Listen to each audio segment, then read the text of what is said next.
एक राजा पहली बार गौतम बुद्ध के दर्शन करने अपने पास का एक अमूल्य स्वर्णाभूषण लेकर आया था।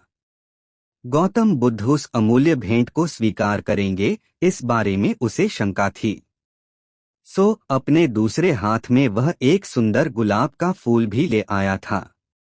उसे लगा भगवान बुद्ध इसे अस्वीकार नहीं करेंगे।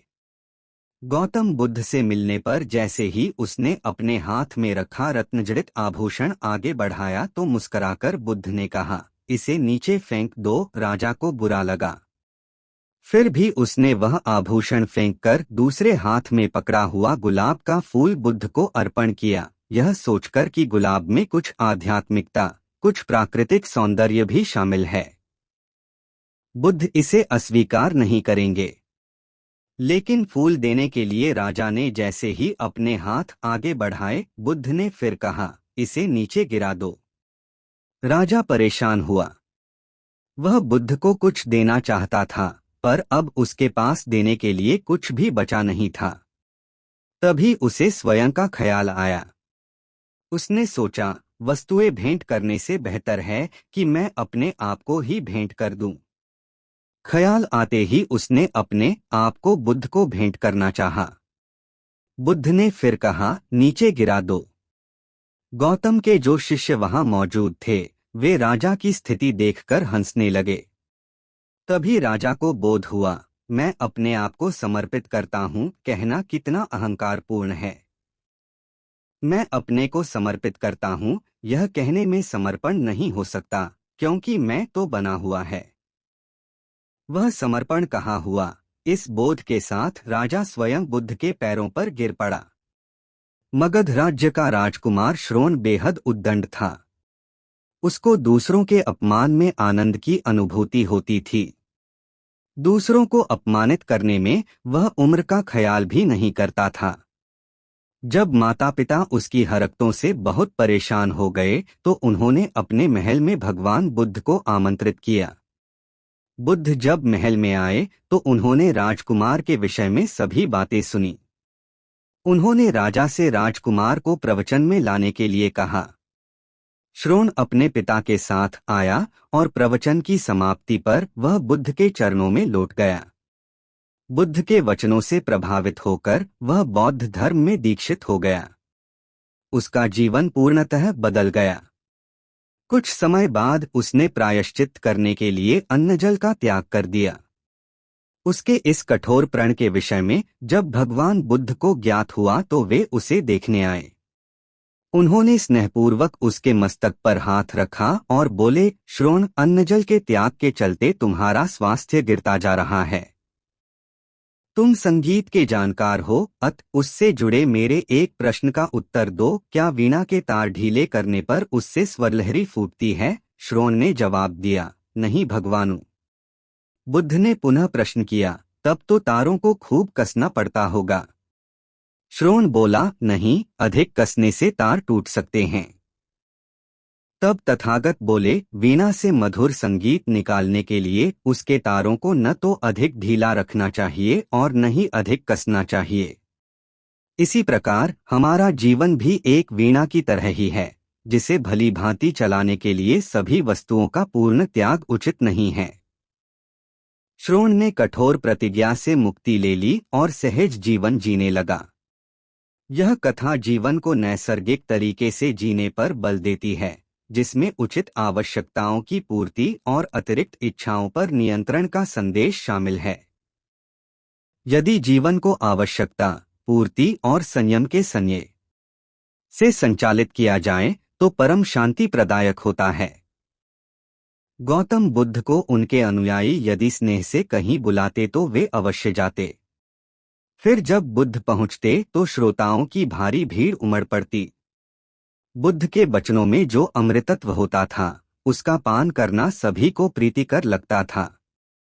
उनके उपदेशों में ऐसा कुछ अवश्य होता था जिससे गंभीर समस्याएं सुलझ जाती और कुछन कुछ सार्थक भी प्राप्त होता।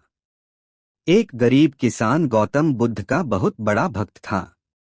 एक दिन वह बुद्ध के पास आया और अपने गांव आने का आग्रह किया। बुद्ध उसके गांव पहुंचे तो सारा गांव उन्हें देखने व सुनने के लिए उमड़ पड़ा, किंतु वह किसान नहीं आया। हुआ यह कि उसी दिन किसान के बैलों की जोड़ी कहीं खो गई। किसान इस दुविधा में रहा कि बुद्ध का प्रवचन सुने या अपने बैलों को खोजे। काफी सोचने के बाद उसने अपने बैलों को खोजने का निर्णय किया। घंटों भटकने के बाद बैल मिले। थकाहारा किसान घर आया और भोजन कर सो गया। अगले दिन वह अति संकोच से क्षमा प्रार्थी बन बुद्ध के पास पहुंचा तो वे बड़े स्नेह से बोले, मेरी दृष्टि में यह किसान मेरा सच्चा अनुयायी है। इसने उपदेश से अधिक महत्व कर्म को दिया। यदि यह कल बैलों को न ढूंढते हुए उपदेश सुनता तो मेरी बातें इसकी समझ में नहीं आती, क्योंकि मन बैलों में अटका रहता। इसने कर्म को महत्व देकर प्रशंसनीय काम किया। सार यह है कि हम जहाँ जिस भूमिका में हों उसका ईमानदारी से निर्वाह करें, यही सच्ची आध्यात्मिकता है, क्योंकि प्रत्येक धर्म कर्म को ही सर्वोपरि महत्व देता है। गौतम बुद्ध भ्रमण करते हुए वैशाली नगर के वन विहार में पहुंचे। उनके आगमन का समाचार पूरे नगर में फैल गया। कुछ ही समय में मानो पूरा नगर उनके दर्शन के लिए उमड़ पड़ा। बड़े व्यापारी, शिक्षाविद, समाजसेवी, अधिकारी और राजपरिवार से जुड़े कई वरिष्ठ भी वहां पहुंचे। सभी की भावना थी कि तथागत बुद्ध अपने शिष्यों सहित उनके निवास पर पहुंचें एवं भोज का आमंत्रण स्वीकारें। बुद्ध सभी के निवेदन को सुन रहे थे और स्वभावगत मुस्कान के साथ आमंत्रण का आभार व्यक्त कर रहे थे। तभी वैशाली की यात गणिका आम्रपाली भी वहां पहुंची। वह बुद्ध की शिक्षा से प्रेरित होकर बहुत पहले ही अपनी गणिकावृत्ति त्याग चुकी थी। उसने भी बुद्ध को भोजन का आमंत्रण दिया। बुद्ध ने तत्काल उसे स्वीकार किया और अगले दिन भिक्षुओं सहित उसके घर आने की सहमति दे दी। बुद्ध के एक शिष्य को यह बात अच्छी नहीं लगी कि इतने सारे वरिष्ठों के निवेदन के बावजूद बुद्ध ने आम्रपाली का आमंत्रण स्वीकारा। शिष्य की दृष्टि में आम्रपाली गणिका होने से घृणित कर्म से जुड़ी रही थी।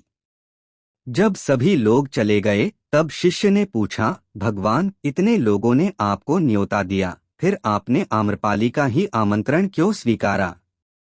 बुद्ध ने कहा, माना वह गणिका थी, लेकिन पश्चात्ताप की अग्नि में तपकर वह निर्मल हो चुकी है।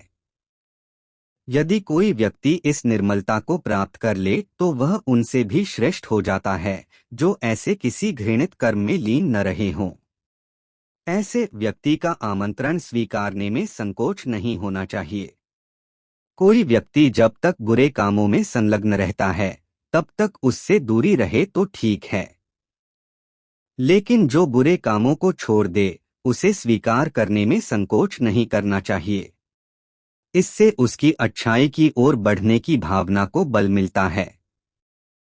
एक बार गौतम बुद्ध जब वन से गुजर रहे थे तब एक राक्षसी हाथ में तलवार लेकर प्रकट हुई और कहा, अरे बुद्ध, आज तुम्हारे प्रेम को मेरी घृणा के सामने झुकना ही पड़ेगा। आज तुम्हारे जीवन का अंतिम दिन है। बुद्ध ने मुस्कुराते हुए उत्तर दिया, मैं घृणा, उपहास और द्वेष के आगे नतमस्तक नहीं होऊंगा। मैं निंदा, प्रशंसा अथवा उपहास किसी से भी प्रभावित नहीं होता। तुम मुझसे इतनी घृणा करती हो पर मैं तो तुमसे भी प्रेम करता हूँ। राक्षसी ने पूछा, तुम मुझसे प्रेम क्यों करते हो? बुद्ध बोले, मैं तुम में माँ का रूप देख रहा हूँ और माँ तो प्रेम का रूप होती है, उसमें हिंसा हो ही नहीं सकती। इतना सुनते ही राक्षसी के हाथ से तलवार गिर पड़ी। हे बुद्ध, तुम धन्य हो। इतना कहते ही वह देवी में बदल गई और अंतर्धान हो गई। दरअसल जो लोग दूसरों से द्वेष करते हैं, अंत में एक दिन घृणा उन्हें नष्ट कर देती है। घृणा से घिरे हुए लोगों को एक दिन घृणा ले डूबती है। प्रेम सत्य के आवरण से ढका होता है। सत्य से जुड़ा हुआ व्यक्ति सदैव आनंद में जीता है। सत्य को केवल अपने तक सीमित मत रखो, उसे अपने कर्मों में ढालना होगा।